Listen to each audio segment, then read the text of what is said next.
El sol no aparecía en esa región desde hacía más de 100 días, pero nadie hablaba de eso. Era como si nombrarlo pudiera romper ese delicado equilibrio que se sostenía entre la vigilia y el caos latente. En el extremo norte del continente silente, donde las montañas parecían esculpidas por manos invisibles, existía un monasterio sin nombre, envuelto en neblinas que no respetaban estaciones ni tiempo. Allí vivía Dalian, un cartógrafo de ruinas. No se dedicaba a dibujar mapas nuevos, sino a leer los antiguos, aquellos que el tiempo y los hombres habían olvidado. Leía grabados en piedra gastada, códices empapados de siglos y trazos invisibles bajo la piel de templos enterrados. Su rostro, marcado por el viento y el silencio, cruzaba una cicatriz que nunca quiso explicar. Su voz era grave, cargada como si arrastrara ecos que no le pertenecían, ecos de siglos y destinos ajenos. Una mañana sin luz, mientras descendía a la sala baja del monasterio, notó algo extraño. Una marca fresca sobre el mármol frío. Una espiral tejida con signos que no encajaban en ningún idioma conocido. La ceniza que la formaba estaba húmeda y palpitaba, como si la tierra misma bajo sus pies guardara un secreto que quería despertar. «No es escritura», murmuró en voz baja. «Es una llamada». Y entonces la escuchó. Una voz sin boca ni eco. Un pensamiento que no parecía yo, pero que resonaba en su médula espinal. «Dalian, ¿no recuerdas lo que eres?». Él no se sobresaltó. Había leído suficientes códices para saber que lo imposible no es más que aquello que aún no comprendemos. Cerró los ojos y se apoyó contra una columna fría. En destellos llegaron imágenes a su mente. Un rostro suspendido entre columnas flotantes. Un hombre cubierto por un manto tejido con hilos que brillaban como polvo de estrellas. Su cabello desafiaba la gravedad, flotando con una vida propia. Y sus ojos, esos ojos blancos, puros, como si guardaran los recuerdos del universo antes del tiempo. Froliel. Esa fue la palabra que surgió de sus pensamientos antes de que abriera los ojos. Horas más tarde, en el límite del monasterio, todo cambió. No fue un viento lo que sintió, sino una tensión en la textura misma del mundo. El espacio, como si fuera una tela frágil, se había estirado hasta romperse. Dalian levantó la mirada y allí estaba, un portal suspendido entre dos pilares de piedra que levitaban sobre un abismo insondable. De ese portal emergió una figura. Froliel era una presencia imponente y ajena a lo humano. Su cuerpo alto y sereno no caminaba, sino que parecía deslizarse con la gracia de quien hace que el tiempo mismo se haga a un lado para dejarlo pasar. Donde sus pies tocaban, la escarcha se transformaba en luz pura, una señal silenciosa de su poder y trascendencia. No pronunció palabra alguna, pero Dalian comprendió con una profundidad casi olvidada que Froliel no había venido a ofrecer respuestas sencillas. Su misión era reactivar una memoria antigua, enterrada por vidas enteras. «Has venido», susurró Dalian sin saber cómo sabía en verdad aquello. «No soy el que viene», respondió Froliel sin mover los labios. «Eres tú quien despierta». En ese instante, el cielo sin sol crujió sutilmente, como si una grieta se abriera en la misma tela que sostiene la realidad. Más allá, en el valle de huesos dormidos, otro rostro observaba. Invisible, sin cuerpo, aguardaba pacientemente ese momento desde hace eones. Porque el regreso de Froliel no significaba solo despertar memorias, sino abrir una puerta que nunca debió cerrarse. La primera noche después del regreso de Froliel no fue oscura, fue translúcida. El cielo seguía sin sol, pero una luz extraña y difusa comenzaba a filtrarse, como si el mundo recordara, aunque de forma borrosa, la forma en que debía brillar. Dalian vigilaba sin intentar dormir, sentado frente al fuego apagado del monasterio, observando cada movimiento de Froliel, quien parecía no necesitar descanso. Su silencio era lenguaje en sí mismo. ¿Por qué ahora?, preguntó finalmente Dalian. Froliel, envuelto en una prenda que no era tela, sino hilos sólidos de memoria, lo miró fijamente por primera vez. Su voz parecía venir de todos lados a la vez. Porque tu cicatriz ha madurado. ¿La cicatriz? No es una herida, es un sello, una grieta entre lo que fuiste y lo que creíste ser.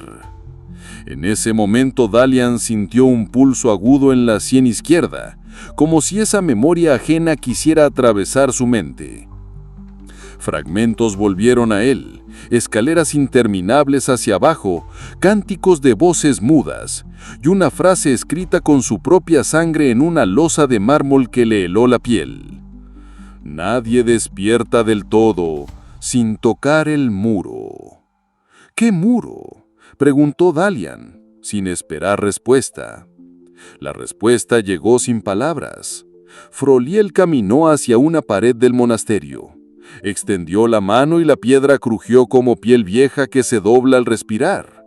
La pared no se abrió como una puerta común, sino como un velo húmedo que se podía atravesar. Detrás apareció una sala que Dalian jamás había visto a pesar de llevar 30 años ahí. El espacio era circular, tallado en obsidiana pulido donde flotaban símbolos dorados suspendidos en el aire como pensamientos liberados del tiempo. En el centro una columna que parecía viva, un muro palpitante. Palpitaba como un corazón enterrado y cubierto de letras que se formaban y deshacían sin cesar. Al tocar aquella superficie, un temblor recorrió su cuerpo. Las palabras aparecieron ante él primero lentamente. Te mentiste durante siglos, y seguida rápidamente por otra. Fuiste guardián de la puerta, y la abriste. Retrocedió, sudando frío, y miró a Froliel. ¿Yo abrí la puerta? Una vez, en otra era, y aquello que salió no tenía nombre. Entonces, ¿por qué me has traído aquí otra vez? Porque esa cosa, Froliel giró su rostro hacia el este, aún no ha terminado de salir. Esa noche, muy lejos del monasterio, se abrió una grieta en el cielo, no en la tierra, sino arriba en el firmamento. No tenía forma definida, pero quienes la vieron, pocos, muy pocos, quedaron afectados. Decían ver a sus padres muertos, escuchar su nombre al revés, y el aire tenía sabor a metal antiguo. Dalian lo supo. Al instante, lo sintió en los huesos. La puerta comenzaba a filtrar lo que aún no ha nacido. Froliel afirmó en voz baja: el mundo está filtrando lo que no ha nacido. ¿Y si no cerramos esa puerta? No se trata de cerrarla, respondió Froliel acercándose. Se trata de volver a entrar. ¿Entrar? El misterio se profundiza.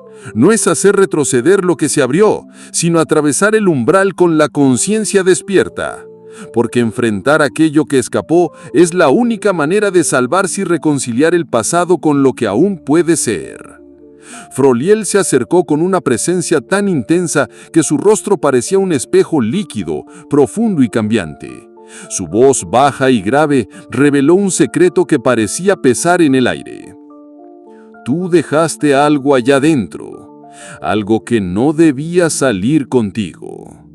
Dalian retrocedió, porque dentro de él algo crujió como un sello que se quebraba. Una palabra negada por el tiempo, una identidad olvidada por siglos, un poder sellado en el fondo de su ser. Y lo más inquietante, lo que estaba atrapado en esa puerta aún lo recordaba. Esa noche, si es que podía llamarse dormir a estar atrapado en una visión sostenida por la conciencia, Dalian vio una figura caminando entre ruinas de un mundo de cristal quebrado. Era él y no era él al mismo tiempo.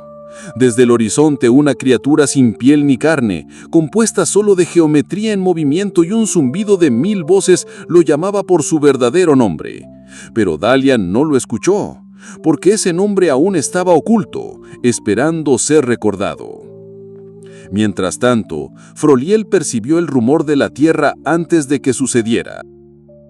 No era un temblor común, sino un pulso del mundo respirando, despertando después de siglos dormido. En el círculo central de mármol negro, surcaba en grietas perfectas que una inteligencia desconocida parecía guiar. De esas fracturas brotaba una luz líquida y dorada, que no quemaba ni cegaba, pero que daba la sensación de ser observado desde dentro del alma. Sairon, temeroso, retrocedió, mientras Froliel avanzó con la mirada fija en el misterio que se desplegaba. De repente, las columnas flotantes se alinearon y giraron lentamente, funcionando como una cerradura cósmica que reveló algo más allá de la puerta, el portal o el vacío, una presencia.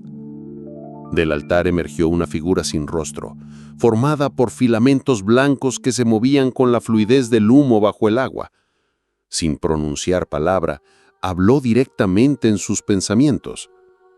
No soy Dios, pero soy más antiguo que el lenguaje que usa su nombre. Sairon cayó de rodillas, no en acto de fe, sino en colapso ante lo inconmensurable.